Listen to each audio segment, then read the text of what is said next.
வேத பயணத்தில் இன்று நாம் பார்க்க போவது மேன்மை பாராட்டுதல்.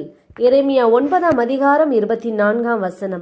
மேன்மை பாராட்டுகிறவன் பூமியிலே கிருபையையும் நியாயத்தையும் நீதியையும் செய்கிற கர்த்தர் நான் என்று என்னை அறிந்து உணர்ந்திருக்கிறதை குறித்தே மேன்மை பாராட்ட கடவன் என்று கர்த்தர் சொல்லுகிறார். இவைகளின் மேல் பிரியமாயிருக்கிறேன் என்று கர்த்தர் சொல்லுகிறார்.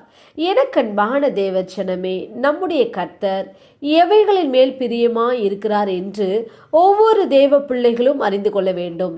பூமியிலே கிருபையையும் நியாயத்தையும் நீதியையும் செய்கிறவர் நம்முடைய தேவனாகிய கர்த்தர் என்று நாம் அறிந்து உணர்ந்திருந்து கர்த்தருடைய நாமத்தை குறித்தே மேன்மை பாராட்ட வேண்டும் என்று கர்த்தர் சொல்லுகிறார். இவைகளின் மேல்தான் கர்த்தர் பிரியமாயிருக்கிறார்.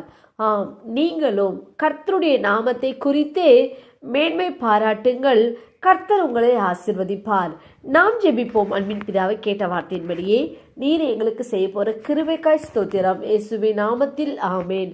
கர்த்தர் தாமே இந்த வார்த்தைகளை கொண்டு உங்களை ஆசீர்வதிப்பாராக. ஆமேன்.